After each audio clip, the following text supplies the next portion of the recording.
In 2026, during the Great Depression, the new government and the people were in desperate need of money.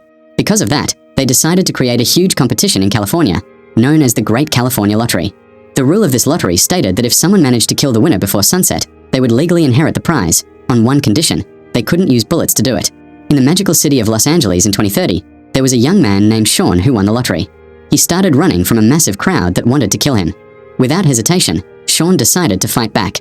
He defeated several attackers before escaping and jumping into a nearby mansion. After escaping, he broke a house window and went inside, finding an old woman sitting there. He grabbed her phone and smashed it immediately so no one could track him. Outside, a drone was filming everything that was happening. While Sean paused to catch his breath, the old woman pulled out a special lottery-issued pistol to kill him. She then broke her lottery ticket, summoning the official lottery team. They broke through the door, went inside, and found Sean dead. The lottery team handed the old woman a check for $22 million, and she appeared on TV to talk about her experience. A month later, a woman named Katie arrived in Los Angeles to start her life over as an actress. While on the bus, she held a small Oscar keychain, a cherished memory from her past. A little girl sat beside her, and Katie made funny faces to make her laugh. Unfortunately, the girl's father was yelling at her over the phone. Katie stood up, pretended to be an officer, and threatened to report him to social services if he didn't treat his daughter better. The man got scared and began acting kindly toward his daughter. At that moment, an old lady approached Katie, thanking her for what she did. But after the woman left, Katie realized that her watch had been stolen. As she walked down the street, Katie saw a billboard advertising a security company owned by a man named Louis. She wished she could work with a company like that and have bodyguards protecting her. She also noticed that everyone on the street seemed either nervous, aggressive, or both. The media kept talking about the upcoming lottery draw, which was only 18 hours away. Ticket sales had broken all records, and the prize had reached $3.5 billion. In another part of the city, a man named Noel was preparing his weapons while singing the Teenage Mutant Ninja Turtles theme song. Katie arrived at the apartment she had rented online and was shocked by how terrible it looked. Her roommate, Shady, had written fake good reviews about it. Shady was also extremely annoying. She had pictures of herself in Katie's room, told bad jokes, ignored calls from her supportive mother, and had an obnoxious boyfriend named DJ who playfully hit Katie when handing her the house keys. The next day, a commercial for Noel appeared on TV, saying he was ready to work as a personal bodyguard for whoever won the lottery. Katie woke up to find water leaking from the ceiling in the bathroom above, ruining her clothes. She called Shady to complain, especially since she had an audition in a few hours, but Shady couldn't help her except by lending her some of her clothes. Katie had no choice but to spend her savings to buy new ones. She took a taxi to the audition because she was running late. The taxi driver was strange. She made rude comments and gossiped about celebrities, mentioning that singer Machine Gun Kelly had his own private shelter. At the studio, Katie paid $400 to participate in the audition. She introduced herself, explaining that she had acted in many commercials as a child but stopped her career to care for her sick mother. After her mother passed away, she decided to return to acting. While searching her pockets for her monologue notes, she found Shady's lottery ticket, which accidentally activated when Katie touched it. The ticket was scanned and registered officially under Katie's name. Katie hid the ticket quickly and tried to focus on the audition, but unfortunately, she was rejected. Outside in the hallway, the other actresses tried to comfort her. Suddenly, all their lottery tickets activated, and it was announced that Katie was the winner. Her picture appeared on a giant screen. The actresses immediately changed their attitude and attacked her with whatever they could find, even knives. The workers joined in as well. Katie defended herself using her old stage combat training, dodging a flying shoe before running up the stairs in confusion. On the next floor, she managed to hide in a room, but it turned out to be a self-defense training room. The people inside were also trying to kill her, shouting "Ready!" while chasing her. She dodged their attacks, causing them to hit each other. When she tried to ask what was going on, they ignored her completely. Amid the chaos, she got kicked and grabbed by the leg but escaped and kept running.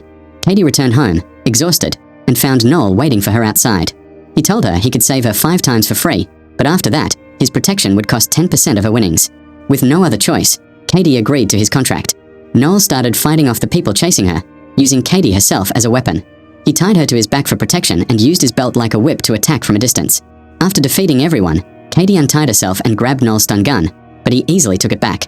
He checked on the unconscious people to make sure they wouldn't choke, then explained that the lottery drone recorded her location every 14 minutes, meaning everyone could track her. They had to move fast. As they fled, Noel warned her that the rules didn't allow contestants to kill bystanders. A group near a food truck threw a knife at Katie, but Noel helped her dodge it before they jumped into a car and sped away. The people around them received alerts showing Katie's location and prepared for battle. An ice cream truck abandoned its customers, and even the woman from the bus pulled out her lottery pistol. Noel explained to Katie how the lottery system worked and was shocked that she didn't know anything about it. She told him that she and her mother used to watch movies and cooking shows but avoided the news because it was too depressing. Suddenly, motorcyclists and ATVs started chasing them. Noel handed helmets to both of them before speeding up. Molotov cocktail hit their car, setting the roof on fire, but Noel kept driving and turned sharply into an old warehouse, where the wind extinguished the flames. More bikes followed, starting new fires. Katie wanted to quit the game, but Noel reminded her that the only way out was to leave the city. He shot a tranquilizer dart at one of their pursuers and drove in circles to lose the others. As debris filled the air, they managed to escape silently by pushing the car. Katie still insisted she wanted to quit, so Noel agreed to take her to the nearest exit zone. But just then, more attackers found them, and the chase began again. One jumped through the back window, but Katie stole his knife. Noel used tranquilizer arrows to fight them, though one woman bit his arm. He hit her with the rearview mirror and told Katie to drive, even though she didn't know how. He climbed into the back seat to fight more comfortably, putting a helmet on one attacker before knocking him out of the car. Another Molotov was thrown, forcing Noel to tell Katie to drive through a wall to escape. When their car finally broke down from the damage, they tried to flee on foot. Katie ran, but Noel stopped her, explaining he wouldn't get paid if she quit, but he still wanted to help her because he believed in treating others the way you want to be treated. Katie threw sand in his face and hit him, breaking his nose. A police car arrived, and Katie asked for help, but the officers also tried to kill her. Noel grabbed their taser just in time and fought them off, giving Katie a chance to run. Katie hid behind a large map while the crowd searched for her. She slipped into a wax museum, where a guard secretly against the lottery allowed her to hide among the statues. Katie called Shady and asked to borrow her car, but when Shady asked where she was, Katie began to suspect she was also playing the lottery. Suddenly, a talking statue welcomed Katie, revealing her location. Shady and DJ soon arrived but were stopped by the guard, who reminded them they were banned for doing something inappropriate with one of the statues. Shady knocked the guard unconscious, and DJ ran inside. Katie tried to hide, but they spotted her. DJ pushed her onto a desk, but she threw a bottle at him and then sand in his face. The two teamed up against her, and Katie defended herself with a statue pole. When she got the chance, she ran, but Shady tripped her, taking the pole. They hit her with broken pieces, and the fight continued in the horror exhibit. Katie threw wax figures at them and managed to escape, but Shady threw a fake axe at her. Katie pressed a button to close the museum door, then remembered how Noel had helped her, so she stayed just long enough to fix the unconscious guard's position so he wouldn't choke before rolling out as the door shut, trapping Shady and DJ inside. Outside, a tour guide spotted her and announced her location over the speaker. Before the mob could reach her, Noel appeared in a police car and rescued her. Katie still didn't fully trust him, thinking he had a secret plan to kill her. A tourist bus rammed into their car, and Noel wished they had a safe shelter. Katie remembered the taxi driver's story and directed him to Machine Gun Kelly's house. When they arrived, MGK thought Katie meant harm when she asked for help. As the bus approached, Katie grabbed Noel's dart gun and forced MGK to open his panic room. They rushed inside, tranquilized him, and locked the door. Watching the mob through security cameras, Katie kept her gun pointed at Noel, who calmly sat beside her and spoke kindly to prove he was a good man. Her Oscar keychain fell out of her pocket, and as he complimented it, she told him her story, how her mother loved movies and gave her that keychain to remind her she'd always be proud, no matter what. She explained that her father had been her manager, stealing all her earnings when she turned 18. She had spent years searching for him, leaving her sick mother behind, only to return and find her dead. Noel listened patiently and handed back her gun. When Katie asked why he wanted to help her escape, he said his first priority was saving lives, and second was earning enough to keep doing it. Outside, the mob tried to break in but failed. Meanwhile, Shady woke MGK up, dragged him to the pool, and forced him to reveal the panic room password, M6969. Everything was recorded on the security cameras, which Noel and Katie were watching. Noel got angry and used a service called Phone Strike, placing Katie's phone in a safe so they couldn't be traced. Suddenly, everyone's phones outside started ringing, then exploding, setting them on fire. Katie and Noel escaped as chaos erupted. Noel stopped to help one burning man while a group of armed security guards arrived in bulletproof vehicles. They wanted to take Katie, but she refused to go without Noel. As they traveled, she asked if he worked with them, and he admitted he used her but wasn't with them anymore. They arrived at the company headquarters, where Katie finally met Louis, the man from the billboard. She wasn't impressed. He mocked Noel constantly. Katie asked to be taken out of the city, but Louis gave her a new phone and promised she was in a secure facility. He showed her small explosives in his pocket and a wall full of photos of previous lottery winners they had saved. He explained they took 30% of the prize. Katie didn't like it but had no choice and signed the contract after ensuring Noel got a share too. Soon after, they saw through the cameras that a massive mob was heading toward the building. Louis decided to move Katie underground using disguised vehicles. As they recovered from their injuries, Noel told her about his past, how he and Louis had been private mercenaries sent around the world to kill targets. Noel left after realizing not all their victims were bad people. The mission failed, and only he and Louis survived. He had since been sending money to the families of the people who died because of him. Katie then shared more about her own past, how her father had exploited her as a child actress and vanished with all her money. A staff member brought in a facial disguise machine.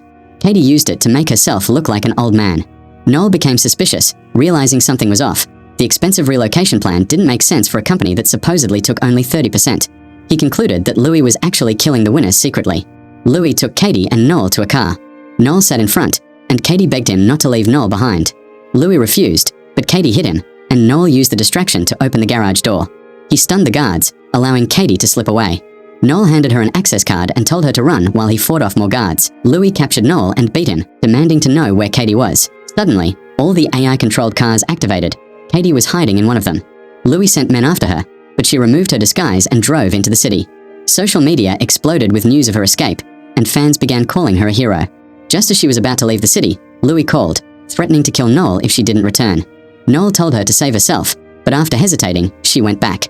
Louis took Noel to an old theater and confessed that during their mercenary days, he knew they were harming civilians but didn't care because the money was easy. He admitted to killing the rest of their team and framing Noel. With only 15 minutes left before the lottery ended, Katie grabbed a dart gun and stormed the theater. She found Louis and Noel on stage and threatened to kill herself so no one would get the prize. Louis didn't believe her, saying he'd just claim he killed her and take the money. Katie revealed that she had been live streaming everything, so he couldn't erase his fingerprints or fake the story. She shouted about her bad luck in life and nearly pulled the trigger, but Louis surrendered, tossing her the handcuff keys. Katie pretended to give him the gun but hit him instead, reminding him she was a trained actress. Just as Louis was defeated, more contestants broke in, forcing Katie to fight again. Noel, still handcuffed, battled beside her while singing the Ninja Turtle song. His chair broke, freeing him.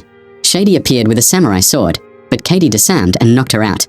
With 4 minutes left before the lottery ended, chaos filled the theater. Katie climbed the stage, rigging to escape as Noel fought Louis. The bus driver woman tried to climb up after Katie, but she kicked her down. Noel shattered the stage supports to block the mob. Louis stole an axe and attacked, but Noel countered with a dagger. As Louis's men formed a human ladder, he climbed toward Katie. They fought, and Katie slipped, hanging from the edge. She revealed that she had tied her Oscar medal to one of Louis's grenades. It exploded seconds later, killing him. Katie fell, but her fans caught her with a giant banner just as the countdown hit 0. She hugged Noel, promising him 50% of the money. The lottery team arrived and handed her the check. Katie announced she no longer wanted to be an actress. 6 months later, she and Noel became partners, running charities, a free protection agency, a martial arts school, and a center for abused children. Noel tried to open a Ninja Turtles-themed pizza restaurant, but was sued for copyright infringement. Eventually, the two took a vacation together on their private yacht. Thanks for watching, please like the video, and see you in the next movie recap.